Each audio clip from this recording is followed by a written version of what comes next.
আমার এই মালদ্বীপে নবী আসে নাই, সাহাবী আসে নাই, ওলি আসে নাই, ঠিক আছে, কিন্তু একটা ছোট্ট হাফিজে কোরআন যাচ্ছিল এই নদী দিয়ে ভেসে ভেসে তিনি যাচ্ছিলেন, মানে নৌকার উপরে তিনি যাচ্ছিলেন। ওই ছেলেটার নাম হলো হাফিজ আবুল বারাকাত। ও মাদ্রাসার ছাত্র ছিল।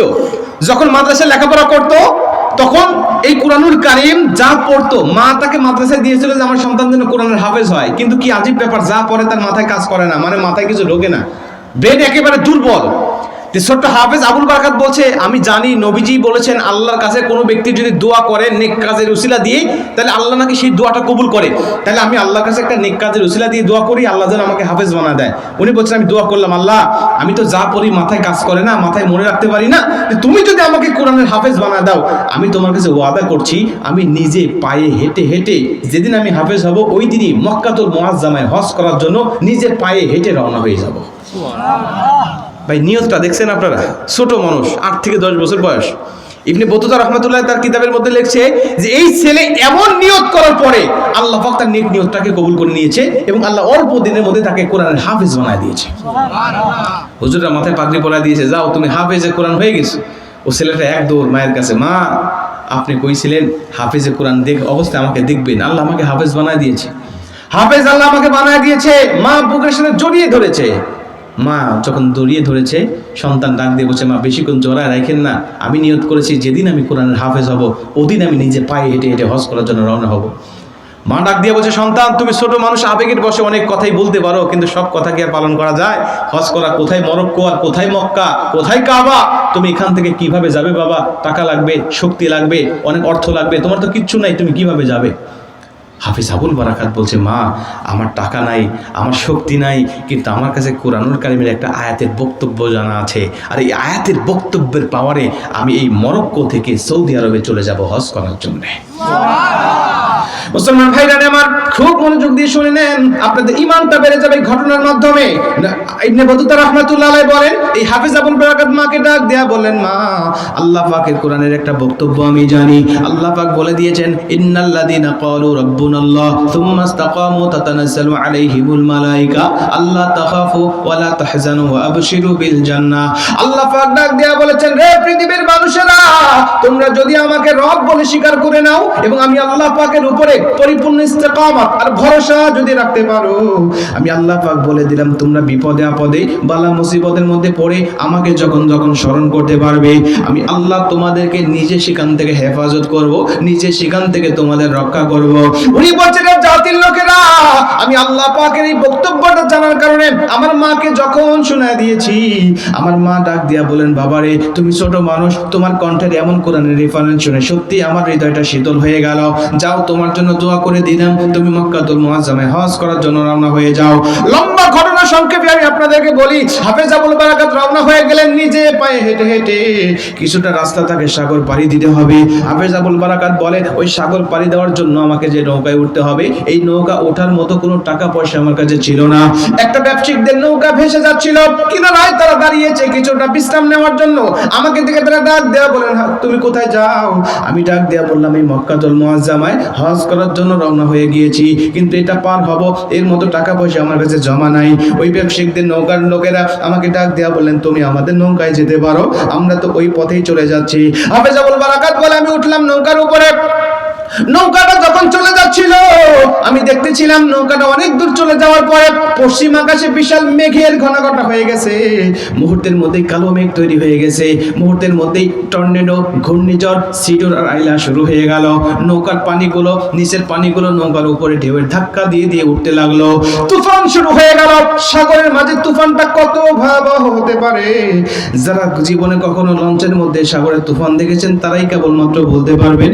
উনি বলছে, তুফানের মধ্যে আমি আল্লাহকে ডাকা শুরু করে দিয়েছি, কিন্তু না, মুহূর্তের মধ্যেই দেখি নৌকাটা ডুবে গেল। নৌকার তক্তাগুলো পর্যন্ত ভেঙে যেতে লাগলো। নৌকার উপরে অনেক ব্যবসায়িকদের মালামাল ছিল, সব পানির নিচে ডুবে গেছে। মানুষগুলো নৌকার নিচে, পানির নিচে ডুবে ডুবে পানি খাইতে খাইতে পেট ফুলে মারা যেতে লাগলো। আমি ছোট মানুষ, আমিও পানি খাইতে লাগলাম। একবার নিচে যাই, আবার উপরে ভেসে উঠি। ঢেউয়ের ধাক্কা দিয়ে দিয়ে আল্লাহ পাক আমাকে বারবার যখন এভাবে কষ্ট দিতে লাগলেন, আমি আল্লাহকে ডাক দেয়া বলতে লাগলাম, মালিক ও আমার আল্লাহ, 30 পারা কোরআনুল কারীম আমার অন্তরের মধ্যে, আমার সিনার মধ্যে রয়েছে। আল্লাহ তুমি যদি চাও এই কোরআনুল কারীমের হাফেজকে তুমি মাছের খাদ্য বানিয়ে দিবে। আল্লাহ আমি পারবো না নিজেকে রক্ষা করতে, তুমি যদি চাও এই হাফেজকে একটু দয়া করে জীবনটা ভিক্ষা দিবে এবং হজ করিয়ে তুমি আবার হাজী বানায় আমার মায়ের কোলে তুমি ফেরত দিবে। আল্লাহ তোমাকে কেউ বাধা দিবে না, তোমার এই কাজে কেউ তোমাকে বিরক্ত করবে না। আল্লাহ তোমার কাছে শুধু আমার একটা দোয়া থাকবে, যেহেতু আমি হজ করার জন্য নিয়ত করেছি আর তুমি সেই নিয়তটা কবুল করে আমাকে হাফেজও বানা দিয়েছো, আল্লাহ তাহলে আমাকে হাজী বানানোর আগে তুমি আমার কাছে মালাকুল মউত আজরাইলকে তুমি পাঠায়ো না। জোরে কোন সুবহানাল্লাহ। উনি বলছেন আল্লাহর কাছে আমি দোয়া করলাম, আল্লাহ পাক আমার এই দোয়াটাও কবুল করে নিল। আমাকে নৌকার তক্তার উপরে আমি একটু হাত দিলাম, ভরসা করলাম, নৌকার তক্তাটাকে ঢেউয়ের ধাক্কা দিয়ে দিয়ে আল্লাহ পাক কিনারায় পৌঁছায় দিল। কারণ ওই আয়াতের বক্তব্য ছিল এরকম, ইন্নাল্লাযীনা ক্বালু রাব্বুনাল্লাহু সুম্মা ইসতাকামু তাতানাজ্জালু আলাইহিমুল মালায়েকা আল্লা তাখাফু ওয়া লা তাহজানু। আমার কাছে কেউ যখন কোনো সাহায্য চায় আমি আল্লাহ পাক ফেরেশতা দিয়ে তাদেরকে সাহায্য করি। এই ফেরেশতা গিয়ে বলে আল্লাহ তাখাফু, তোমার কোনো ভয় নাই, ওয়া লা তাহজানু, তোমার কোনো টেনশন নাই, ও আবশিরু বিল জান্নাহ, আমি শুধুমাত্র তোমাকে সহযোগিতা করার জন্য এসেছি তা নয়, আমি তোমাকে জান্নাতের সুসংবাদ দেওয়ার জন্য এসেছি। জোরে কোন সুবহানাল্লাহ। উনি বলছে আমাকে ঢেউয়ের ধাক্কা দিয়ে আমাকে কিনারায় পৌঁছায় দিল। একটা আমি দ্বীপে উঠলাম, যেই দ্বীপে উঠলাম ওই দ্বীপটার নামই হলো মালদ্বীপ। আমি মালদ্বীপে উঠে আমি আল্লাহ শুকরিয়া স্বরূপ 2 রাকাত নামাজ আদায় করে নিলাম। 2 রাকাত নামাজ আদায় করলাম এই জন্য, কারণ আমি বিপদে পড়েছি, আল্লাহকে ডেকেছি, বিপদ কেটে গেছে, এখন আমি শুকরিয়া আদায় করতেছি। ভাই মুমিনের চরিত্র এটা, বিপদে পড়লে আল্লাহকে ডাকে, বিপদ কেটে গেলে তারা আল্লাহ শুকরিয়া আদায় করে। আর মুনাফিকের চরিত্র কি জানেন? বিপদ পড়লে আল্লাহকে ডাকে, বিপদ কেটে গেলে আল্লাহকে ভুলে যায়। অনেক যুবক ভাইরা আছে, পরীক্ষা আসলে দেখবেন যে 5 ওয়াক্ত নামাজ কালামে করে বাধা ধরে, রেজাল্ট প্রকাশ হওয়ার আগে তো তাহাজ্জুদ নামাজও মিস করে না, রেজাল্ট প্রকাশ করতে দেরি, ওকে দুর্ভিক্ষণ যন্ত্র দিয়ে আর মসজিদের ধারে কাছেও পাওয়া যায় না। ঠিক নেবে ঠিক বলে। অনেক মুরব্বী বাজানরাও আছেন, ছেলে মেয়ে বিয়ে দেওয়ার আগে নামাজ ধরে, ছেলে মেয়ে বিয়ে হয়ে গেলে 2-4 মাস পরে আর নামাজ পড়তে আসে না।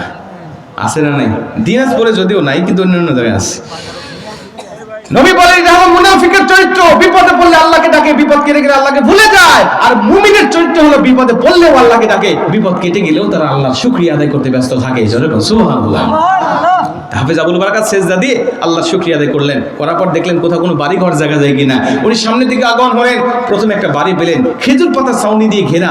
ওই বাড়ির ভিতরে তিনি আগেই প্রবেশ না করে বাহির থেকে সালাম দিলেন, কারণ আল্লাহর কোরআনে বক্তব্যটা জানা আছে। আল্লাহ পাক বলছেন ইয়া আইয়ুহাল্লাযীনা আমানু লা তাদখুলু বুয়ুতান গায়রা বুয়ুতিকুম হাত্তা তাস্তানিসু ওয়া তুসাল্লিমু আলা আহলিহা। তুমি নিজের ঘর ব্যতীত অন্য ঘরে যখন প্রবেশ করবে তখন তুমি সালাম না দিয়ে, অনুমতি না নিয়ে কখনো তুমি সেই ঘরে প্রবেশ করবে না। আপনারা দেখেন তো, আমরা অনুমতি নিয়ে বা সালাম দিয়ে কয়জনের ঘরে আমরা প্রবেশ করি? ঘরের মধ্যে মেয়েরা কি অবস্থায় আছে না আছে আমরা কেউ জানি না। নবীজি বলছেন জন্য তুমি নিজের মায়ের রুমে প্রবেশ করার আগেও তুমি সালাম দিয়ে প্রবেশ করো। যদি নিজের ঘরে প্রবেশ করার সময় সালাম দিয়ে প্রবেশ করতে পারেন, নবীজি বলেন ব্ল্যাক ম্যাজিক, এই বিভিন্ন কালো জাদু, বিভিন্ন দুষ্ট জিন, মানুষ শয়তান, জিন শয়তান, কবির শয়তান, খান্নাস শয়তান, নাফ শয়তান, ইবলিস শয়তান, সব শয়তানের চক্রান্ত থেকে, হাত থেকে, ওয়াসওয়াসা থেকে আল্লাহ তোমাকে হেফাজত করবে। তাহলে সালাম দিয়ে ঘরে প্রবেশ করতে হয়। হাফেজ আবুল বারাকাত বলে আমি সালাম দিলাম কিন্তু সালামের জবাব আসে না, আবার সালাম দিলাম জবাব আসে না, আবার সালাম দিলাম জবাব আসে না। উনি বলে জবাব আসবে কেমন করে? ওই সালাম যে কি জিনিস তখন পর্যন্ত মালদ্বীপের কোনো মানুষ জানতোই না। মানে ওখানে তো মুসলিমই নেই, আসবে কেমন করে সালামের জবাব? হঠাৎ করে তিনি বলে আমার নিজের ভাষায় আমি ডাকা শুরু করলাম। ভিতর থেকে একটা বুড়ি মহিলা বের হয়ে আসলো, হাতে হারিকেন নিয়ে, আরেক হাতে লাঠি নিয়ে বের হয়ে ডাক দিয়ে বলে বাবা কে তুমি, কোথা থেকে এসেছো? বলে আমি আসছি মরক্কো থেকে। কোথায় যাবে?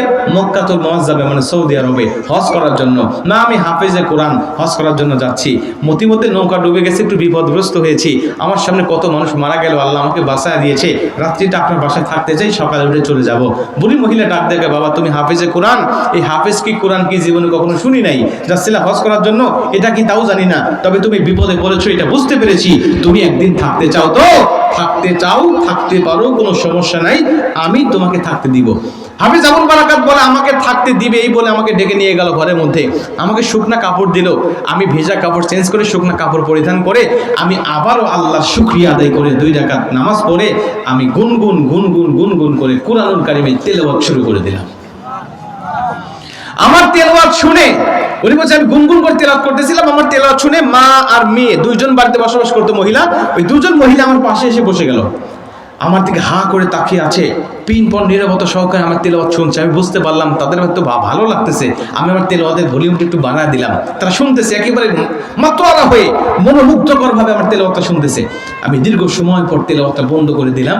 ওই মেয়েটি আমাকে ডাক দেখে, বাবা তুমি কি কবিতা পাঠ করতেছো বলো তো দেখি।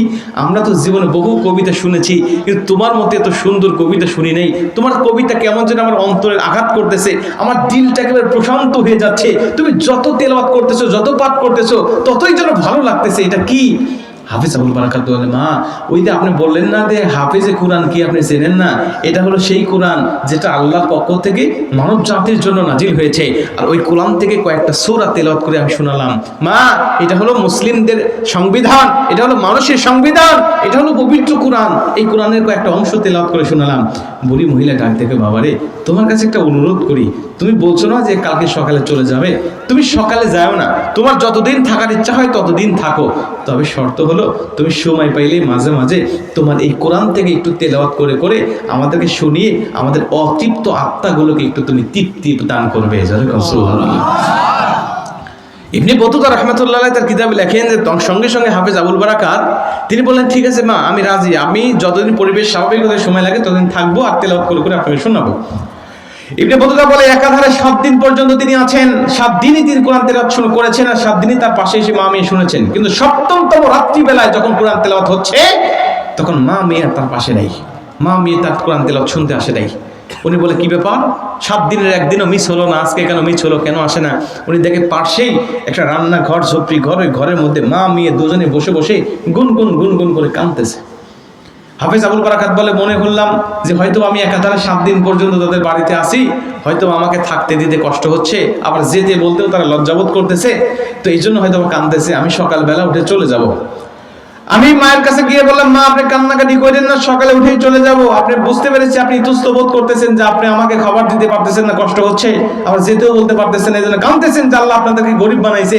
মা আগামীকাল সকালে হলেও আমি চলে যাব, আপনি কষ্ট নিয়েন না। বুড়ি মহিলার কান্না আরো বেড়ে গেছে, কান্নার আওয়াজ আরো বেড়ে গেছে। হাফেজ আবুল বারাকাত বলে, কান্নার আওয়াজ বেড়ে যাওয়া দেখে আমার সন্দেহ হলো। বললাম, মা কেন কাঁদতেছেন একটু বলেন তো, কেন কাঁদতেছেন? দীর্ঘক্ষণ পর আমাকে ডাক দিয়ে বলেন, বাবারে কাঁদতেছি অন্য একটা কারণে, তুমি আমার বাড়িতে আসো এই জন্য কাঁদছি না, তোমার যতদিন ইচ্ছা ততদিন থাকো।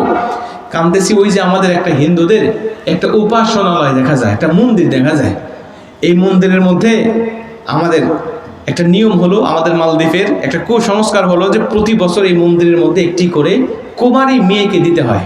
যে কুমারী মেয়েটাকে রাত্রিবেলায় কোন দুষ্ট শয়তান বা দুষ্ট জিন বা দুষ্ট আত্মা এসে ওই মেয়েটাকে হত্যা করে, তার রক্ত পান করে ওখান থেকে তাকে বিদায় করে দিয়ে, দুনিয়া থেকে বিদায় করে দিয়ে চলে যায়। আর সকালবেলা ওই লাশটাকে বের করে নিয়ে এসে চিতার আগুনে তাকে পুড়িয়ে তাকে ভস্ম করে দেওয়া হয়, ছাই করে দেওয়া হয়। বাবারে আগামীকালকে সেই দিনটা আসতেছে, তবে ওই মেয়েটাকে দিতে হবে, যে মেয়েটাকে, ওই মেয়েটা অন্য কেউ নয়, পালাক্রমে যে মেয়েটার নাম আসছে ওই মেয়েটা হলো আমার একমাত্র মেয়ে, যে মেয়েটা তোমার পাশে বসে বসে কোরআন তেলাওয়াত শুনতেছিল, ওই মেয়েটাকে আগামীকালকে মন্দিরে দিতে হবে, আর রাত্রিবেলায় তাকে হত্যা করা হবে, আর সকালবেলা তাকে চিতার আগুনে পুড়িয়ে ভস্ম করা হবে। বাবারে যদি না দেওয়া হয় তাহলে 1 বছরের ব্যবধানে এই মালদ্বীপের জান মালের উপরে অনেক ক্ষয়ক্ষতি হয়। এই জন্য রাষ্ট্রীয়ভাবে এই নিয়মটা পরিচালিত হয়ে আসতেছে। আমার মেয়েটার আজকেই শেষ রাত, এই জন্যই কান্নাকাটি করতেছি। হাফিজ আবুল বারাকাত বলে, কথা শোনার পরে আমি নিস্তব্ধ হয়ে গেছি। বলে কি, একটা জীবন্ত মেয়েকে এভাবে তারা মৃত্যুর মুখে ফেলে দিবে? আমি সহ্য করতে পারলাম না, আমি চিন্তা করতে লাগলাম যে এটা কিভাবে সম্ভব। দীর্ঘক্ষণ পরে হাফিজ আবুল বারাকাত ডাক দিয়ে, মা আমি যদি আপনার মেয়েকে মন্দির থেকে ওই মৃত্যুর হাত থেকে যদি আমি বাঁচায় দিতে পারি, আপনি কি কান্না বন্ধ করবেন না?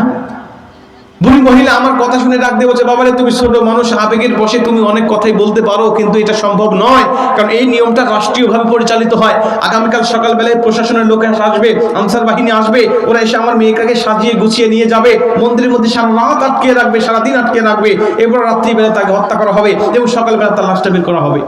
তুমি রাষ্ট্রের নিয়মটা তো অনেক শক্ত, অনেক ক্ষমতা রাষ্ট্র, তুমি কিভাবে করবে বলো তো? তুমি পারবে না। হাফেজ আবুল বারাকাত ডাক দিয়ে কয়, মা আপনার রাষ্ট্রের নিয়ম অনেক শক্ত হতে পারে, আপনার রাষ্ট্রের ক্ষমতা অনেক বড় হতে পারে, কিন্তু আমার কোরআনের থেকে বেশি শক্তিশালী নয়। যখন সুবহানাল্লাহ, আমি শুধু আপনার মেয়েকে নয় বরং কিয়ামত পর্যন্ত আমি এই মন্দির থেকে মেয়ে দেওয়া প্রথা বন্ধ করে দিয়ে যাবো। যখন সুবহানাল্লাহ। মুসলমান ভাইরা আমার লক্ষ্য করেন, হাফেজ আবুল বারাকাত ডাক দিয়া বলেন, মা শুধুমাত্র আপনার মেয়েকে নয় বরং কিয়ামত পর্যন্ত মেয়ে দেওয়া প্রথা আমি বন্ধ করে দিয়ে যাব। মুসলমান, এই কুরআনুল কারীমের ক্ষমতা বলে তিনি কাজটা করতে চেয়েছেন। বলেন তো কুরআনুল কারীমের ক্ষমতা আছে না নাই? কোরআনের ক্ষমতা আছে না নাই? কোরআন যদি আমার সাথে থাকে আমার ক্ষমতা বাড়বে নাকি কমবে? কোরআন যদি আমার দেশের সাথে থাকে আমার দেশের ক্ষমতা বাড়বে নাকি কমবে? কিন্তু কোরআন দিয়ে তো আমরা দেশ চালানোর কথা, নিজেকে চালানোর কথা, পরিবার চালানোর কথা কখনো কল্পনাও করতে পারি না।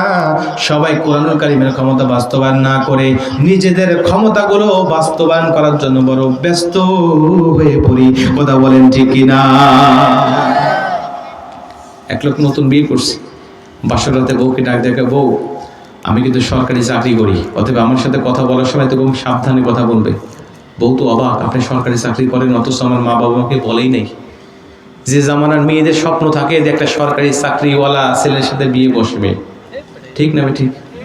সব মেয়েদের স্বপ্ন একটাই যে সরকারি চাকরিওয়ালা ছেলের সাথে বিয়ে বসবো, তাতে তার বয়স 50 বছর হোক তাও আমার আপত্তি নেই, তার মাথার চুল একটাও না থাকুক তাও আপত্তি নেই, কিন্তু সরকারি চাকরি করে কিনা তাই দেখতে হবে। কথা বল ঠিক কিনা?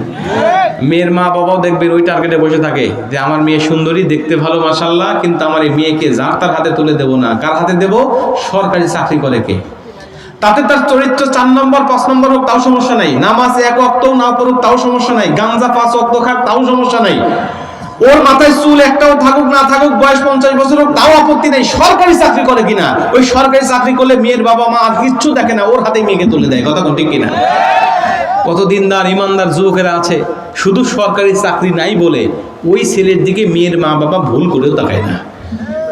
আর এই ছেলেদেরকে দেখে যখন, এই সরকারি চাকরি দেখে যখন চরিত্র বিবেচনা না করে, হালাল হারাম বিবেচনা না করে যখন তার হাতে তুলে দেয়, 2 মাস যেতে না যেতে ওই মেয়ে অন্য জায়গায় পরকীয়া শুরু করে। কথা ঠিক কিনা? তুমি এটা ডাক দেখে, আপনি সরকারি চাকরি করেন অথচ আমার মা বাবা আমাকে বলেই নেই আপনি কি চাকরি করেন। কি চাকরি করি তুই শুনবি? এই যে দিনাজপুর দিয়ে, বিরল দিয়ে, যে সে রংপুর দিয়ে যে ট্রেনের লাইন চলে গেছে না, ওই ট্রেনের লাইনের পাশে ছোট্ট একটা পার্শ্ব রাস্তা আছে, আমি ওই পার্শ্ব রাস্তায় লাইনের রেল লাইনের সাথেই দাঁড়িয়ে থাকি। যখন ট্রেন চলে যায় আমি তখন ওই পার্শ্ব রাস্তার সামনে দাঁড়িয়ে ওই রাস্তার বাস নামায় দিই, যখন ট্রেন চলে যায় আবার আমার বাস উঠায় দেই। স্ত্রী ডাক দেখে, ও আপনি গেটম্যান? গেটম্যানেরই এত জারি, এত ক্ষমতা? তুই গেটম্যান বলে আমাকে তাচ্ছিল্য করতেছিস, তুই জানিস আমার ক্ষমতা কত? কয় একটা গেটম্যানের আর কি ক্ষমতা থাকতে পারে? কয় বাসর রাতে তোকে তাফসির করে আমি বুঝালে তুই বুঝবি না, আগামীকাল সকালে তোকে নিয়ে যাব। সকালবেলা কুয়াশার সকালে নতুন বউকে টেনে হিঁচড়ে নিয়ে আসছে ক্ষমতা দেখানোর জন্য। ট্রেন আসতে এখন অনেক দেরি আছে, ও বাস নামায় দিয়ে বসে আছে, হাজার হাজার ভ্যান রিক্সা মোটরসাইকেল সব লাইন হয়ে দাঁড়িয়ে আছে। ও ডাক দেখা, তুই যদি বিশ্বাস করতেছিলি না আমার ক্ষমতা কত, দেখ একটা বাস নামায় দিয়েছি সব লাইন হয়ে দাঁড়িয়ে গেছে, আমাকে কেউ কিচ্ছু বলে না। বউ ডাক দেখে, ও আচ্ছা আপনার তো আসলে অনেক ক্ষমতা, আর কি ক্ষমতা আছে? কয় আরো ক্ষমতা আছে। বাস উঠায় দিছে, ট্রেন আসতেছে, ও পকেট থেকে ওর সিগন্যালের পতাকা বের করে বারবার ড্রাইভারকে বারবার সিগন্যাল দিচ্ছে। ট্রেনের ড্রাইভার চিন্তা করলেন হয়তো বা লাইন ক্লিয়ার নাই, কোনো সমস্যা, দুর্বৃত্তরা হয়তো বা সেল চিহ্ন করে ফেলে দিয়েছে। আস্তে করে ট্রেনটা থামায় দিয়ে নেমে এসে ডাক দেখে, ভাই কোনো সমস্যা? ভাই কোনো সমস্যা নাই, আমার বউ বিশ্বাস করতেছিল না আমার ক্ষমতা কথা, একটু ক্ষমতা দেখালাম। ট্রেনের ড্রাইভার তো রেগে মেগে আগুন, বেটা কত গুরুত্বপূর্ণ মানুষ বসে আছে, তারা বিভিন্ন গন্তব্যে যাবে, আর তুমি বউকে ক্ষমতা দেখাচ্ছ ট্রেন থামিয়ে, এই বলে দিয়েছে থাপ্পড়। বউ ডাক দিয়ে, ওগো তুমি একটা বাস নামায় দিলে ট্রেনের মতো একটা গুরুত্বপূর্ণ যানবাহন, তুমি একটা বাস নামায় দিলে হাজার হাজার ভ্যান রিক্সা মোটরসাইকেল দাঁড়িয়ে যায় বুঝলাম, একটা পতাকা ওসা করলে ট্রেনের মধ্যে একটা গাড়ি দাঁড়িয়ে যায় তাও বুঝলাম, কিন্তু এই লোকটা তোমাকে চর মারলো কেন, এটাই তো বুঝলাম না। করে পাগলি তুই এটা বুঝলি না, এতক্ষণ আমি দেখালাম আমার ক্ষমতা, এখন ও দেখাচ্ছে ওর ক্ষমতা। বিশ্বাস করেন এরকম ক্ষমতা দেখা দেখি চলে আমার দেশে। যে দল যখন ক্ষমতায় থাকে ওই দল তখন নির্দিষ্ট ক্ষমতাগুলো বাস্তবায়ন করতে থাকে, এরপর যখন আরেক দল ক্ষমতায় যায় সেও তখন নির্দিষ্ট ক্ষমতাগুলো জনগণের উপর বাস্তবায়ন করতে থাকে। মাঝখানে এই জনগণের অবস্থায় বড় বেকায়দায় পরে। কথা বলেন ঠিক কিনা? কিন্তু নির্দিষ্ট ক্ষমতা বাস্তবায়ন না করে একটা বার যদি কুরআনুল কারীমের ক্ষমতা বাস্তবায়ন করতে পারতাম, আল্লাহর কসম করে বলতে পারি আগামী কালকে পূর্ব দিগন্ত থেকে রক্তিম সূর্য উদিত হবে, এটা যেমন মহাসত্য। এই কুরআনুল কারীমের হুকুম দেশে কায়েম হয়ে গেলে তামাম পৃথিবীর অশান্তির বেড়াজালকে ভেদ করে এই দুনিয়ার জন্য শান্তি ফেরত আসবে, এটাও ঠিক তেমনই সত্য। কথা বলেন ঠিক কিনা? কিন্তু কোরআনের ক্ষমতা কে বাস্তবায়ন করবে বলেন? যে বাস্তবায়ন করতে যায় তার বিরুদ্ধেই মানুষ লেগে পড়ে, উঠে লাগে। কথা কোন ঠিক কিনা? তো তো কুরআনুল কারীমের ক্ষমতা আছে, মা আমি শুধু আপনার মেয়েকে নয় কিয়ামত পর্যন্ত এই মেয়ে দেওয়া প্রথায় মন্দির থেকে আমি বন্ধ করে দিয়ে যাব। হাফেজ আবুল বারাকাতের কথা শুনে, কোরআনের কথা যখন বলছে না, তখন ওই মা বিশ্বাস করছে, ডাক দিয়ে বলছে, বাবা 7 দিন কোরআন শুনেই বুঝতে পেরেছি কোরআন সাধারণ কোনো কিতাব নয়, অতএব তুমি যদি কোরআন দিয়ে চেষ্টা করো তাহলে হয়তো আমার মেয়েকে তুমি বাঁচাতে পারো। বাবা তুমি যদি আমার মেয়েকে বাঁচাতে পারো, আমি কথা দিলাম আমরা মা মেয়ে দুজনেই তোমার হাতে হাত রেখে তোমার ধর্ম গ্রহণ করে কালেমা পড়ে মুসলমান হয়ে যাব। মুসলমান ভাইরা আমার লক্ষ্য করে হাফেজ আবুল বারাকাত বলেন, মা মেয়ে কালেমা পড়ে মুসলমান হবে, এই সুসংবাদটা যখন আমাকে দিয়েছে আমার মনটা বড় খুশিতে ভরে গিয়েছে। আমি আল্লাহকে ডাক দেয়া বললাম, আমার আল্লাহ, হয়তোবা এজন্যই তুমি আমার নৌকাটা ডোবাইয়া হজে না নিয়ে তুমি আমাকে মালদ্বীপে পৌঁছায় দিয়েছো, আমাকে ইসলামের খেদমত করানোর জন্য।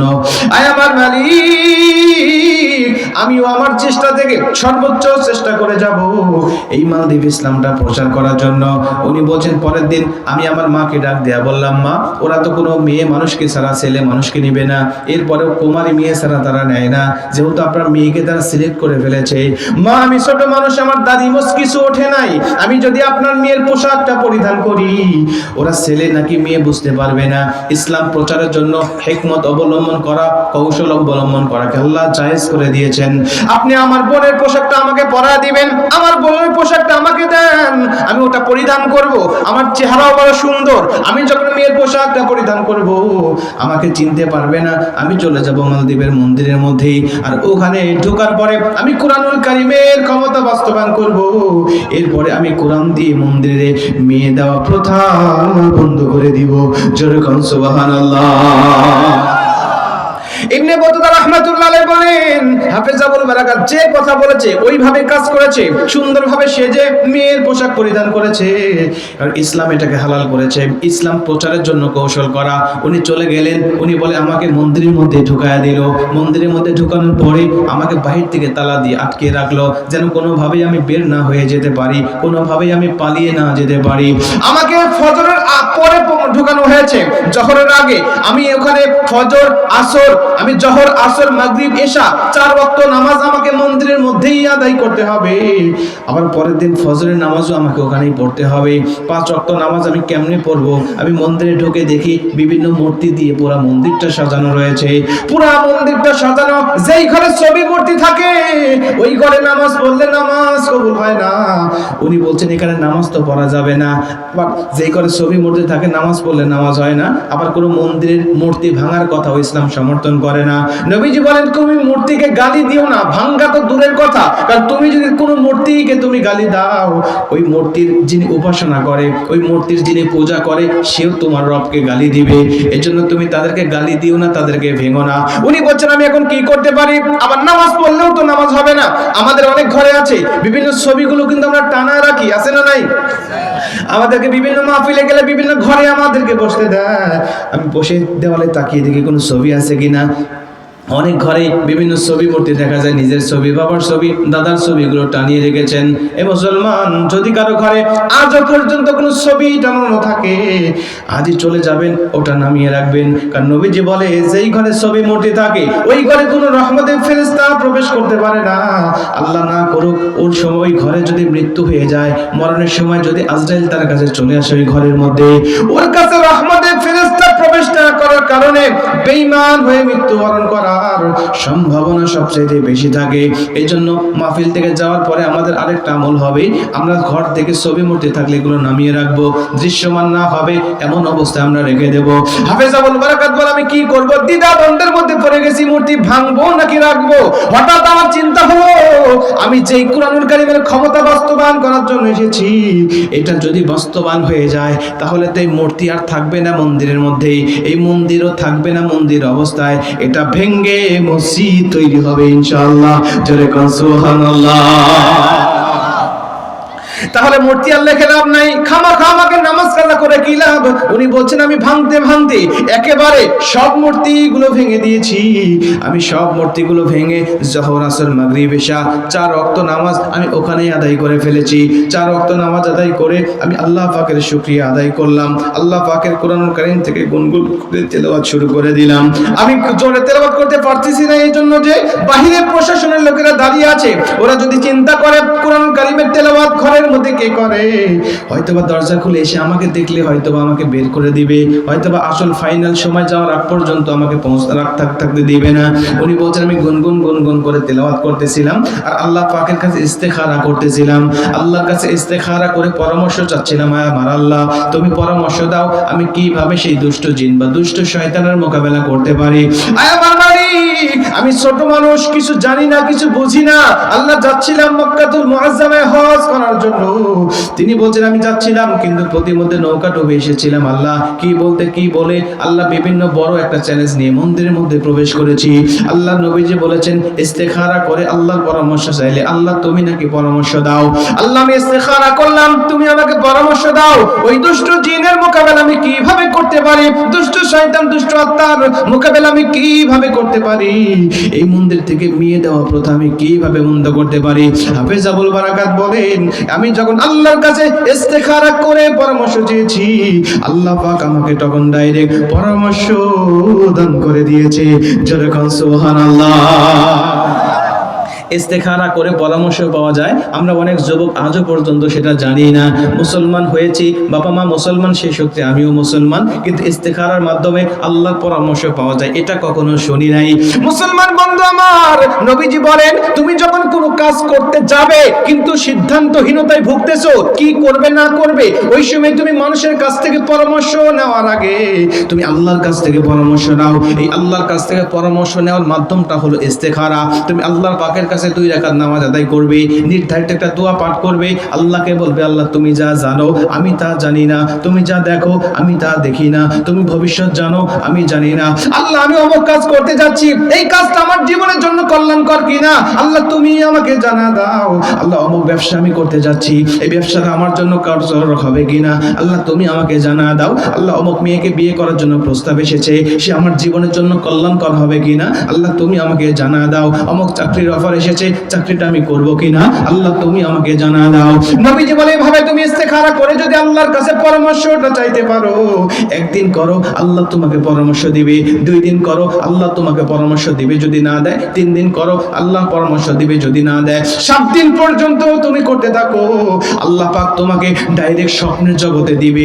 স্বপ্নে যদি নাও তোমাকে পরামর্শ আল্লাহ পাক না দেয়, আল্লাহ তোমার অন্তরের মধ্যে সঠিক চিন্তাটাকে জাগ্রত করে দিবে। জোরে কোন সুবহানাল্লাহ। আল্লাহু আকবার বলেন। ইস্তেখারা করব আমরা সব সময়। আল্লাহর কাছে ইস্তেখারা করলাম আল্লাহ কিভাবে আমি তার মোকাবেলা করব, কিভাবে সেই দুষ্ট শয়তানকে দুষ্ট জিনকে দুনিয়া থেকে বিদায় করব আল্লাহ আপনি বলে দেন। আল্লাহ পাক তখন তাকে ইস্তেখারা সারা দিলেন।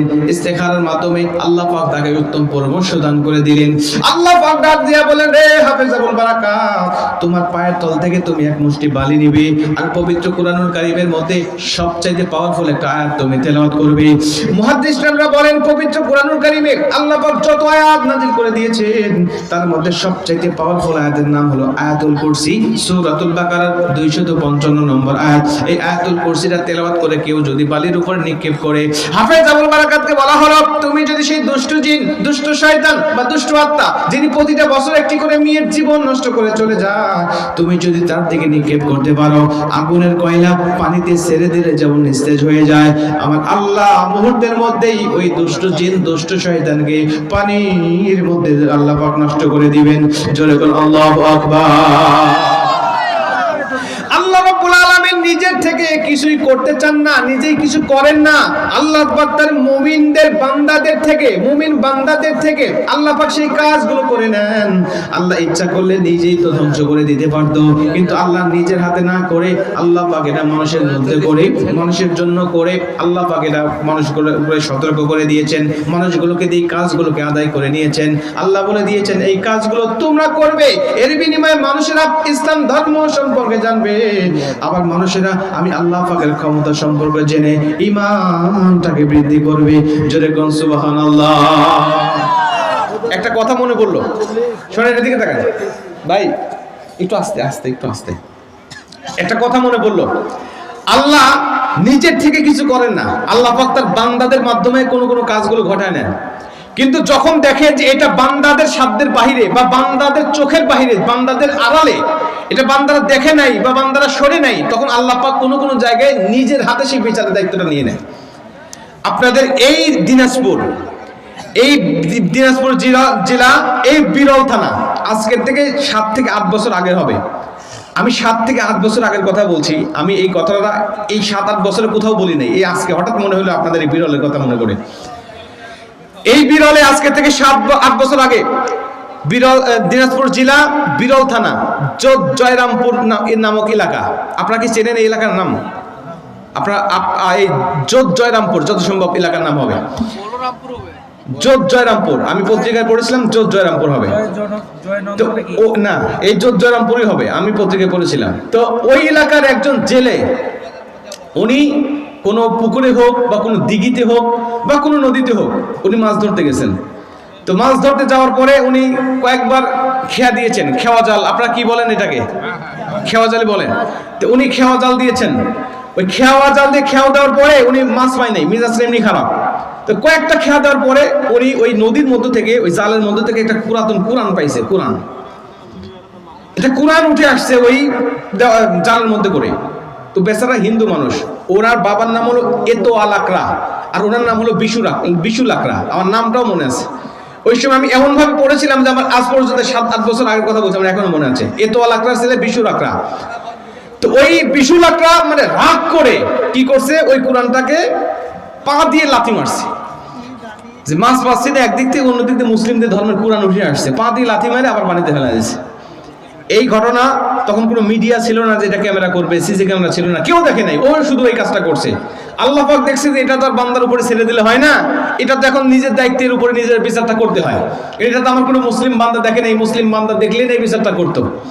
তো আল্লাহ পাক তখন দায়িত্বটা নিজের হাতে নিয়ে নিয়েছেন। আল্লাহ পাক সঙ্গে সঙ্গে তার পাটাকে প্যারালাইজ করে দিয়েছেন, প্যারালাইসিস করে দিয়েছেন তার পাটাকে। আর তিনি এই পাটাকে ওখান থেকে নিয়ে আসতে পারতেন, দীর্ঘক্ষণ সেখানে বসে আছেন। এরপরে সন্ধ্যার সময় তার আত্মীয়স্বজনরা খুঁজতেছে, কেটে গেল কোথায়, আসে না কে, দেখে যে হামাগুড়ি দিয়ে দিয়ে বাসার দিকে আগায় আসতেছে। আল্লাহ পাক কোন কোন বিচার নিজের হাতে করেন, যে বিচারগুলো বান্দার হাতে ছেড়ে দেওয়া যায় না বা বান্দাদের আড়ালে বান্দারা দেখে নাই, ওই কাজগুলো আল্লাহ নিজে করে। আর যেগুলো বান্দা দেখেছে আল্লাহ ওইগুলো বান্দার উপরে ছেড়ে দেয়। বান্দা, তোমার সামনে আমার কোরআনকে অবমাননা করা হচ্ছে, তোমার সামনে আমার আল্লাহওয়ালা ব্যক্তিদেরকে অবমাননা করা হচ্ছে, আমি আল্লাহ তোমার উপরে দায়িত্ব দিলাম, এটা তুমি নিজের হাতে এই বিচারটা করো। আপনারা দেখেছেন আজকে ইন্টারনেটের মাধ্যমে, সোশ্যাল মিডিয়ার মাধ্যমে দেখেছেন আমাদের বাংলাদেশের একজন কোরআনের পাখি আল্লামা দেলওয়ার হোসেন সাইদি। আল্লামা দেলওয়ার হোসেন সাইদি এই নামটা আগেই অনেকে সহ্য করতে পারতো না, এখন তো আর কোনো অ্যালার্জি নাই, আছে কি? লোকটা তো মারা গেছে, চলে গেছে। কোরআনের একজন পাখি ছিলেন, কোরআনের একজন খাদেম ছিলেন, উনি দুনিয়া থেকে বিদায় নিয়ে চলে গেছেন। এখন এই 16 ডিসেম্বর উপলক্ষে ওনার নামগুলো বিভিন্ন কুলাঙ্গারেরা, বিভিন্ন নাস্তিকেরা, বিভিন্ন ইসলাম বিদ্বেষীরা, আলেম বিদ্বেষীরা ওনার ছবিটাকে ডাস্টবিনের মধ্যে ফেলে দিচ্ছে, ডাস্টবিনের গায়ের সাথে লাগিয়ে রাখছে, বা বিভিন্নভাবে তাদের ছবিগুলোকে অবমূল্যায়ন করছে, বিভিন্নভাবে মানে ওই আল্লামা দেলওয়ার হোসেন সাইদির ছবি সহ বিভিন্ন আলেম ওলামাদের ছবিগুলোকে তারা ডাস্টবিনের মধ্যে নিক্ষেপ করে বিভিন্নভাবে অপমানিত লাঞ্ছিত করতেছে। এগুলো আল্লাহ পাক নিজে প্রতিশোধ দিবেন না, এই প্রতিশোধটা নেওয়ার দায়িত্ব আল্লাহ পাক দিয়েছে বান্দাদের উপরে। তার মাথায় টুপি, মুখে দাড়ি, কোরআনুল কারীমের কথা সে বলেছে। মাঝে মাঝে কোরআন দিয়ে সে অবমাননা করে, অনেক মানুষ আছে কোরআন দিয়ে লাথি মারে, কোরআনুল কারীমের উপর পা রাখে, কোরআনের বিরুদ্ধে কথা বলে। এই দায়িত্বগুলো আল্লাহ পাক নিজের হাতে নেয় না, এগুলো বান্দার উপরে ছেড়ে দেয় আর বলে, বান্দা এটা তোমার ঈমানের উপরে ছেড়ে দিলাম, তোমার ঈমানে কতটুকু জ্বালাতন তৈরি হয় আমি আল্লাহ দেখব। যদি তুমি মনে করো না প্রতিশোধ গ্রহণ করার দরকার, তাহলে তোমাকে প্রতিশোধ নিতে হবে। আর যদি না নাও, তাহলে আমি আল্লাহ পাক এর জন্য কিয়ামতের ময়দানে তোমাকে জিজ্ঞাসাবাদ করব। সেদিন আপনি কি উত্তর দিবেন বলেন? যদি উত্তর কিছু দিতে পারেন তাহলে চুপ হয়ে থাকেন, আর যদি উত্তর না দিতে পারেন তাহলে কি করতে হবে সেই ভূমিকা আমাদেরকে পালন করতে হবে। কথা বলেন ঠিক কিনা? তো আল্লাহ পাক হাফেজ আবুল বারাকাতকে বলছে, শোনো আমি ইচ্ছা করলে নিজেই করে দিতে পারি ধ্বংস, কিন্তু নিজে করি না। কেন? আমি তোমাকে দিয়ে তো ইসলামের প্রচার করবো মালদ্বীপের মধ্যে। এই জন্য তুমি নিজে আয়াতুল কুরসি পাঠ করবে, হাতের তলে মায়ের পায়ের তল থেকে এক মুষ্টি বালি নিবে আর তার দিকে নিক্ষেপ করবে। আমি আল্লাহ পাক নিজে আগুনের কয়লা পানিতে ছেড়ে দিলে যেমন নিস্তেজ হয়ে যায়, আমি আল্লাহ পাক ঠিক সেভাবে নিস্তেজ করে দেবো। যে কথা সেই কাজ হাফেজ আবুল বারাকাত উত্তম পরামর্শ পেলেন এবং তিনি সেইভাবে কাজ করলেন। ইবনে বতুতা রাহমাতুল্লাহ আলাইহি লেখে, আল্লাহ পাক সেই দুষ্ট জিন বা দুষ্ট আত্মা বা দুষ্ট শয়তানকে দুনিয়ার জমিন থেকে বিদায় করে দিলেন। হাফেজ আবুল বারাকাত ছোট্ট মানুষ, লম্বা ঘটনাকে সংক্ষিপ্ত করে দিলাম, শেষ হয়ে গেছে আলোচনা প্রায়। উনি বলছেন, আমি ওইকে শেষ করে দেওয়ার পরে, নিঃশ্বাস করে দেওয়ার পরে আমি ছোট মানুষ ফজরের নামাজ পড়ে আমি ওখানে ঘুমিয়ে রইলাম। আমি ফজরের নামাজ পড়ে ঘুমিয়ে গিয়েছি, সারা রাত ছোট মানুষ জাগ্রত অবস্থায় ছিলাম, আর সহ্য করতে পারি নাই। আমি দেখি সকালবেলা ওই আনসার বাহিনী যারা আমাকে গতকালকে রেখে গিয়েছিল তারা এসে আমাকে ডাকতেছে, ঘুম থেকে জাগ্রত করে তুলেছে। আমাকে বলছে তুমি কিভাবে আসলে বলো। আমি বললাম গতকালকে তো আপনি আমাকে রেখে গেলেন। বলে আমরা তো তোমাকে রাখি নাই, রেখে গেছিলাম একটা মেয়েকে, একটা মেয়ের পোশাক পরেছিলাম, ওই যে পাশে খুলে রেখে দিয়েছি, ভিতরে আমার পাঞ্জাবি জুব্বা ছিল, আর এটাই আমি পরিধান করে আমি আপনাদেরকে সুসংবাদ দিচ্ছি, আগামী বছর থেকেই মন্দিরে কোনো মেয়ে দেওয়া লাগবে না। কারণ যে ব্যক্তি বা যেই দুষ্ট জিন, দুষ্ট শয়তান বা দুষ্ট আত্মা বা দুষ্ট দানব আপনাদের মেয়ের জীবনকে প্রতি বছর একটা করে নষ্ট করে দিয়ে মেরে ফেলতো, আমি নিজেই তাকে মেরে ফেলেছি। জোরে কোনো আল্লাহু আকবার। মুসলমান ভাইরা আমার, হাফেজ আবুল বারাকাত বলে আমার কথা তারা বিশ্বাস করলো না। আমাকে বললেন তোমাকে রাজার দরবারে যেতে হবে এবং সেখানে গিয়ে সব ঘটনা তোমাকে খুলে বলতে হবে, আমার রাজা যে বিচার করবে সেটাই ফাইনাল হবে। উনি বলছে আমাকে নিয়ে চলে গেল। আমি যাওয়ার পরে রাজা আমার সব কিছু শুনলেন, শোনার পরে আমাকে সংক্ষিপ্তভাবে ডাক দিয়ে বললেন, রে হাফেজ আবুল বারাকাত, তোমার দাবিতে তুমি যদি সত্যবাদী হও তাহলে তোমাকে আমরা পুরস্কৃত করব, আর যদি মিথ্যাবাদী হও তাইলে তোমাকে আমরা কিন্তু ফাঁসির কাস্টে ঝুলিয়ে হত্যা করে দেব। হাফেজ আবুল বারাকাত জাতির লোকেরা, আমাকে যখন বলা হয়েছে সত্যবাদী হলে আমাকে পুরস্কৃত করবে আর মিথ্যাবাদী হলে আমাকে ফাঁসির কাস্টে ঝোলানো হবে, আমি তখন রাজাকে ডাক দিয়ে বলেছিলাম, রাজা মশাই, আমার দাবিতে আমি সত্যবাদী, এটা প্রমাণ করার জন্য যে কোনো পরীক্ষা আমি দিতে রাজি রয়েছি। আমাকে ডাক দেয়া বলা হলো, তাহলে তোমাকে দুইটা পরীক্ষা দিতে হবে। এক নম্বরে আগামী 1 বছর পর্যন্ত তোমাকে মালদ্বীপেই থাকতে হবে, এবং 2 নম্বরে ওই দিনটা যখন আসবে ওই দিনে আমরা একটা কুমারী মেয়েকে মন্দিরের মধ্যে ঢোকায় দেব। যেহেতু ইতিপূর্বে কোনো মেয়ে ওই মন্দিরে ঢোকার পরে ওই দিনে আর জীবিত বের হয়ে আসতে পারে নাই, আমরা দেখবো ওই দিনে ওই মেয়েটা জীবিত বের হয়ে আসতে পারে কিনা, আমরা দেখবো সে বের হয়ে আসতে পারে কিনা। উনি বলছেন ওখান থেকে এইভাবে যদি জীবিত বের হয়ে আসতে পারে তাহলে আমরা তাকে ওখান থেকে বের করে নিয়ে আসার পরে আমরা তোমাকে পুরস্কৃত করব, আর যদি মৃত্যুবরণ করে তাহলে বুঝবো তুমি মিথ্যা কথা বলেছো, তুমি মিথ্যা কথা বলার কারণে আমরা তোমাকে ফাঁসির কাস্টে ঝুলিয়ে দুনিয়া থেকে বিদায় করে দেব। হাফেজ আবুল বারাকাত ডাক দিয়ে বলে, রাজা মশাই, 1 বছর আমি থাকতে চাই, কোনো আপত্তি নাই, আবার ওই দিনটাতেও পরীক্ষার সময় আমি আপনার কাছে থাকবো, কিন্তু একটা শর্ত আমার রয়েছে। শর্তটা হলো আমি তো এই মালদ্বীপের উদ্দেশ্যে আমার বাড়ি থেকে আসি নাই, আমি যাচ্ছিলাম মক্কাতুল মুআজ্জামে হজ করার জন্য রওনা হয়েছিলাম। আমার হজ করার জন্য নিয়ত করে আমি বাড়ি থেকে বের হয়েছি। আমার হজটা নির্দিষ্ট দিনে করতে হয়, নির্দিষ্ট জায়গায় করতে হয়, নির্দিষ্ট ইবাদতের মাধ্যমেই করতে হয়। এই নির্দিষ্ট সময়টা চলে গেলে, মৌসুমটা চলে গেলে আমি হজ করতে পারবো না। অতএব এই হজের সময় চলে গেলে আমি হজ করতে যেহেতু পারবো না, এই সময়ের মধ্যেই আমাকে হজ করতে হবে। তাহলে আপনি আমাকে অনুমতি দেন, আমি হজটা করে আবার আপনার মালদ্বীপে চলে আসবো এবং 1 বছর পর্যন্ত আমি থাকবো। রাজা ডাক দিয়া বলে, তুমি হজ করতে গেলে আবার ফিরে আসবে, এটার কোনো গ্যারান্টি নাই। অতএব তোমাকে একা একা হজ করতে যাওয়া লাগবে না, যেহেতু তুমি নিয়ত করেছো তোমার ধর্ম তুমি পালন করবে। অতএব আমার দায়িত্ব হলো আমি মালদ্বীপের পক্ষ থেকে রাষ্ট্রীয়ভাবে রাষ্ট্রীয় মেহমান বানায়া তোমার হজ করিয়ে নিয়ে আসবো।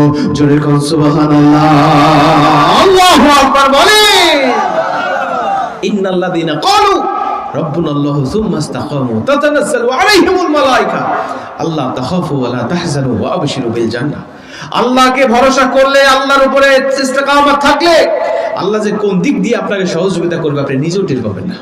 হাফেজ আবুল বারাকাতকে নিয়ে আসছে, নিয়ে আসার পরে হজ করায় নিয়ে আসার পরে হাফেজ আবুল বারাকাত ডাক দেখে, রাজা মশাই, আমি যাচ্ছিলাম মরক্কো থেকে, আমার বাড়ি মরক্কো, আমার মা আছে, আমার বাবা নাই, আমার মা বিধবা, আমি একমাত্র সন্তান ছাড়া দুনিয়াতে কেউ নাই। আমার মা যদি জানে যে সব হাজিরা হজ করে চলে আসছে, আমি আসি নাই, আমার মা ভাববে আমি মারা গিয়েছি, স্ট্রোক করে আমার মাও দুনিয়া থেকে বিদায় নিয়ে চলে যাবে। আমার মাকে নিয়ে আসেন, আমরা মা ছেলে দুজনেই আপনার মালদ্বীপে 1 বছর থাকতে চাই। হাফেজ আবুল বারাকাত বলে, আমার মাকেও নিয়ে আসলেন মালদ্বীপে, মা ছেলে 1 বছর থাকলাম, কোনো সমস্যা হয় নাই। আর এই 1 বছরের ব্যবধানে ওই যে মেয়ে না দিলে জানমালের ক্ষয়ক্ষতি হইতো, এই জানমালের ক্ষয়ক্ষতি আর 1 বছরে মালদ্বীপে হয় নাই। চলে সুবহানাল্লাহ। হাফেজ আবুল বারাকাত বলে, ইবনে বতুতা রাহমাতুল্লাহ আলাইহি লিখতেছেন, সঙ্গে সঙ্গে 1 বছর যখন পার হয়ে গেল ওই দিনটা চলে এসেছে। লম্বা কথা একেবারে সংক্ষিপ্ত করে দিলাম। ওই দিনটা যখন চলে এসেছে, হাফেজ আবুল বারাকাত বলে এখন একটা মেয়েকে ঢোকানো হবে, কিন্তু কোন মেয়েকে ঢোকানো হবে? গত বছর যে মেয়েটাকে ঢোকানোর কথা ছিল ওই মেয়েটাকে মন্দিরের মধ্যে প্রবেশ করানো হবে। এখন হাফেজ আবুল বারাকাত বলে, ওই মেয়েটা তো এবং ওই মেয়ের মা দুজনেই আমার হাতে গোপনে কালেমা পড়ে মুসলমান হয়েছে। এখন ওই মেয়েটাকে ঢোকানো হবে। আমি হাফেজ আবুল বারাকাত ওই মেয়েটাকে বলে দিয়েছিলাম, বোন শোনেন, আপনাকে যখন মন্দিরের মধ্যে ঢুকানো হবে, আমার বিশ্বাস আমি গত বছর ওই দুষ্ট জিনকে দুনিয়ার জমিন থেকে বিদায় করে দিয়েছি, যে দুষ্ট জিন প্রতিটা বছর একটা করে মেয়ের জীবন নষ্ট করে। বোন আপনি শুনে নেন, আমার বিশ্বাস আপনার কোনো ক্ষতি হবে না, কিন্তু তারপরেও আপনি সাবধানে থাকবেন, সতর্ক থাকবেন। যদি ওই জিনের অনেক সন্তানরা থাকতে পারে, বাচ্চারা চামুন্ডা থাকতে পারে, ওরা আপনার ক্ষতি করতে পারে। এজন্য আমি আপনাকে একটা পদ্ধতি শেখায় দেই, সেটা হলো নবীজি বলেছে এই পদ্ধতি যদি কেউ অবলম্বন করতে পারে, মানে নিজের শরীরটা যদি কেউ বন্ধ রাখতে পারে, তাহলে তাকে দুষ্ট জিন, মানুষ শয়তান, জিন শয়তান, খবিশ শয়তান, খান্নাস শয়তান, নাফস শয়তান, ইবলিস শয়তান, কেউ তাকে কোনো ক্ষতি করতে পারে না। বোন আপনার শরীরটাকে বন্ধ করে তারপরে মন্দিরের মধ্যে প্রবেশ করবেন। উনি ডাক দিয়া বলেন, ভাই বলেন কিভাবে শরীরটা বন্ধ করতে হয়? হাফেজ আবুল বারাকাত ডাক দিয়া বলেন, নিজের হাতটাকে প্রশস্ত করবেন, এরপরে কুল আত-থালাতা পাঠ করবেন, অর্থাৎ 3 কুল, সূরা ইখলাস, সূরা ফালাক, সূরা নাস, 3টা সূরা পাঠ করে আপনার হাতের তালুতে আপনি ফুঁক দিবেন। এরপরে পুরো শরীরটাকে আপনি মাসেহ করে নেবেন। এই পুরো শরীরটা মাসেহ করার সঙ্গে সঙ্গে আল্লাহ আপনার পুরো শরীরটাকে বন্ধ করে দিবে। আপনাকে কোনো জিন শয়তান কোনোভাবে আপনার ক্ষতি করতে পারবে না। হাফেজ আবুল বারাকাত বলে, আমি সব পদ্ধতি তাকে শিখায় দিয়ে মন্দিরের মধ্যে ঢুকায় দিয়েছি, ওইভাবে সারা রাত পার করে দিয়েছে। সকালবেলা প্রশাসনের লোকেরা সবাই তাকে বের করতে গিয়েছে, চতুর্দিকে হাজার হাজার মানুষের সমাগম হয়েছে। তারা দেখবে কি অবস্থা হয়, মেয়েটা মারা যায় নাকি জীবিত বের হয়। যদি মারা যায় এই হাফেজ আবুল বারাকাতকে ফাঁসির কাস্টে ঝোলানো হবে, আর যদি জীবিত বের হয় তাহলে তাকে পুরস্কৃত করা হবে। কি পুরস্কার তাকে দেওয়া হবে বা কিভাবে তাকে ফাঁসির কাস্টে ঝোলানো হবে, মেয়েটা মারা যায় নাকি জীবিত আছে, এটা দেখার জন্য টানটান উত্তেজনাপূর্ণ অবস্থা যখন বিরাজ করছে, হাফেজ আবুল বারাকাত বলে আমিও তাদের দলে আছি। হঠাৎ তাকিয়ে দেখি মেয়েটাকে মন্দির থেকে বের করে নিয়ে আসা হলো। মেয়েটা হাসি মুখে মন্দির থেকে বের হয়ে আসলেন, আমাকে সালাম দিলেন এবং তিনি ঈমানের কথা আমাকে সবার সামনে প্রকাশ করলেন। হাফেজ আবুল বারাকাতকে রাজার দরবারে নিয়ে যাওয়া হলো এবং মেয়েটাকেও নিয়ে যাওয়া হলো। সবকিছু খুলে শোনার পরে রাজা মশাই স্টেজে দাঁড়িয়ে সবার উদ্দেশ্যে ঘোষণা করে দিয়ে বলেন, রে জাতির লোকেরা, আমি তোমাকে তোমাদেরকে ছোট্ট একটা ঘোষণা দিতে চাই, শুনে নাও। গত বছর এই হাফেজ আবুল বারাকাত যখন ওই মন্দির থেকে এমন কার্যকলাপ করে বের হয়ে চলে এসেছিল, সেদিন থেকেই ইসলাম নিয়ে আমার গবেষণা শুরু হয়েছিল। কারণ ইতিপূর্বে আমার ধর্ম পারে নাই এই বিপদ থেকে মুক্তি দিতে, অন্যান্য ধর্মের কিতাব পারে নাই এই বিপদ থেকে মুক্তি দিতে। আমি চিন্তা করলাম এই ছোট্ট বিস্ময়কর বালক কিভাবে একটা জিন, একটা দুষ্ট শয়তানের মোকাবেলা করে সারা রাত মন্দিরের মধ্যে থেকে কিভাবে সেখান থেকে জীবিত অবস্থায় বের হতে পারে। আমি তখন তার ধর্ম নিয়ে গবেষণা শুরু করেছিলাম। আমি দেখতে পারলাম এই ধর্মটা সাধারণ কোনো ধর্ম হতে পারে না, এই কিতাবটা সাধারণ কোনো কিতাব হতে পারে না। প্রতিটা বছর একটা করে মেয়ের জীবন নষ্ট করেছি, ওই মেয়ের মা বাবাদের কান্নার আহাজারি আমরা দেখেছি, আমাদের হাতে পায়ে ধরে ধরে মেয়েটার জীবন ভিক্ষা চেয়েছে, কিন্তু আমরা কোনো মেয়েকে বাঁচাতে পারি নাই। প্রতিটা বছর একটা করে মেয়ের জীবন নষ্ট করে দিয়েছি, কিন্তু আজকে আমাদেরকে এই বিপদ থেকে যেই ধর্ম রক্ষা করতে পেরেছে, যে কিতাব রক্ষা করতে পেরেছি, আমি ওই ধর্মটাকে বিশ্বাস করে, ওই কিতাবটাকে বিশ্বাস করে আমি তোমাদের সামনে ঘোষণা করে দিচ্ছি, আমি কালেমা পড়ে মুসলমান হয়ে যাচ্ছি। তোমরাও যদি কেউ মুসলমান হতে চাও, হাফেজ আবুল বারাকাতের হাতে হাত রেখে একসাথে সকলেই কালেমা পড়ে মুসলমান হয়ে যাও। জোরে কোন সুবহানাল্লাহ, আল্লাহু আকবার বলে। হাফেজ আবুল বারাকাত বলে, এটা ঘোষণা দেওয়ার সঙ্গে সঙ্গে আমার হাতে হাত থেকে ওই দিনে হাজার হাজার মানুষ কালেমা পড়ে মুসলমান হয়ে গেল। এখন আপনারা বলেন, কোরআনুল কারীমের ক্ষমতা আছে না নাই? কোরআনের শক্তি আছে না নাই? তাহলে কোরআন দিয়ে আমার জীবনটাকে পরিচালনা করার দরকার আছে না নাই? আছে। এই জন্য কোরআনুল কারীম দিয়ে জীবন গঠন করব, কোরআনের সাথেই সবসময় থাকবো। আর এই কোরআনের সাথে থাকা অবস্থায় যদি আমার মৃত্যু হয়ে যায়, নবীজি বলছেন আল মাউতু আলা আমালিন সালিহ, এই ভালো ভালো কাজ করার অবস্থায় তোমার মৃত্যু হয়ে গেলে তুমি জান্নাতি মৃত্যু পাবে। যেরকম সুবহানাল্লাহ। কয় নম্বর বললাম মনে আছে কি আপনাদের? জান্নাতি মৃত্যুর আলামত বলতেছিলাম আপনাদেরকে, আবার শুরু করছি যেখানে, শেষ করে দিচ্ছি সেখানে। 5 নম্বর পর্যন্ত বলেছিলাম আপনাদেরকে, মনে আছে? 4 নম্বর বলেছিলাম। 5 নম্বরে আল মুমিনু ইয়ামুতু বিআরাকিল জাবিন, মুমিন যখন মারা যায় তখন তার কপালটা ঘেমে যায়। মুমিন যখন মারা যায় কপালটা ঘেমে যায়, এটা হলো 5 নম্বর। 6 নম্বরে নবীজি বলছেন, মা মিন মুসলিমিনা ইয়ামুতু ইয়াউমুল জুমআ আও লাইলাতিল জুমআ ইল্লা ওয়াকাহুল্লাহু ফিতনাতুল কবর। কোন মুমিন ব্যক্তি, কোন মুসলিম ব্যক্তি যদি জুমার দিনে আর জুমার রাতে মারা যায়, আল্লাহ তার কবরটাও জান্নাতের বাগান বানায় দেয়। মুসলিম হতে হবে। কাফের মুশরিক সুদখোর বেনামাজি মারা গেলে তার কবরটা জান্নাত হবে না। যদি মুসলিম হয়, মুমিন হয়, আর যদি জুমার রাতে জুমার দিনে মারা যায়, নবীজি বলেন ইল্লা ওয়াকাহুল্লাহু ফিতনাতাল কবর, তার কবরে আল্লাহ কোনো ফিতনাই দেয় না, প্রশ্নও হয় না। জোরে কোন সুবহানাল্লাহ। 7 নম্বরে নবীজি বলেন যে ব্যক্তি শহীদ হয়ে দুনিয়ার জমিন থেকে বিদায় নিয়ে চলে যায়, এই শহীদকে আল্লাহ পাক কোনো প্রশ্ন কবরের মধ্যে করে না, এবং শহীদের কবরের মধ্যে আল্লাহ পাক রিজিক প্রদান করতে থাকে। নবীজি বলে আল্লাহর রাস্তায় জীবন দেওয়াকে শহীদ বলা হয়। আল্লাহর জমিনে আল্লাহর দ্বীনকে বাস্তবায়ন করার জন্য যারা জীবন দিয়ে চলে যায় ওরা হলো সবচাইতে ভালো শহীদ। নবীজি বলে আল্লাহর রাস্তায় জীবন দেওয়াকে শহীদ বলা হলে আমার উম্মতের মধ্যে শহীদের সংখ্যা কমে যাবে। এজন্য আমার আল্লাহ পাক আমার উম্মতকে ভালোবেসে বেশে আরো 7টা মরণকে শহীদি মর্যাদা দান করেছে। জোরে কোন সুবহানাল্লাহ। আরো 7টা মরণকে শহীদের মর্যাদা দান করছে। সুবহানাল্লাহ বললেন না? এখন এই 7টা বলতে গেলে আর 2 ঘন্টা বলবো? হ্যাঁ হ্যাঁ, এখন কথা ছোট হয়ে গেছে, আর 2 ঘন্টা শোনা লাগবে এই 7টা। দেখি কে কে রাজি নেই, হাত তোলেন। এই কয়েকজন। এই 7টা বলতে 1 মিনিট সময় লাগবে। শোনেন, নবীজি বলেন আল গারিকু শাহিদুন, পানিতে ডুবে মারা গেলে সে যদি মুসলিম হয় সে শহীদ হবে। সুবহানাল্লাহ বলেন। কেউ যদি পানিতে ডুবে মারা যায় আর ও যদি মুসলিম হয় আল্লাহ পাক তাকে শহীদি মর্যাদা দান করবে। 2 নম্বরে আল বাদনু শাহিদুন, যে ব্যক্তি পেটের ব্যথায় পেটের পীড়ায় দুনিয়ার জমিন থেকে বিদায় নিয়ে চলে যাবে, ও যদি মুমিন হয় আল্লাহ পাক তাকে ও শহীদি মরণ দান করে দেয়। 3 নম্বরে যদি কোনো ব্যক্তি মহামারীতে আক্রান্ত হয়ে মারা যায়, ও যদি মুমিন হয় আল্লাহ পাক তাকে ও শহীদি মরণ দান করে দেয়। 4 নম্বরে যদি কোনো ব্যক্তি আগুনে পুড়ে মারা যায়, ও যদি মুমিন হয় আল্লাহ পাক তাকে ও শহীদি মরণ দান করে দেয়।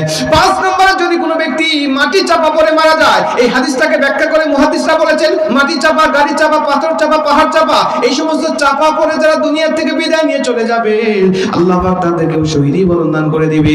6 নম্বরে পাকশদেশে ফোঁড়া উঠে যদি কোনো ব্যক্তি দুনিয়ার জমিন থেকে বিদায় নিয়ে চলে যায় আল্লাহ পাক তাদেরকেও শহীদি মরণ দান করে দিবে।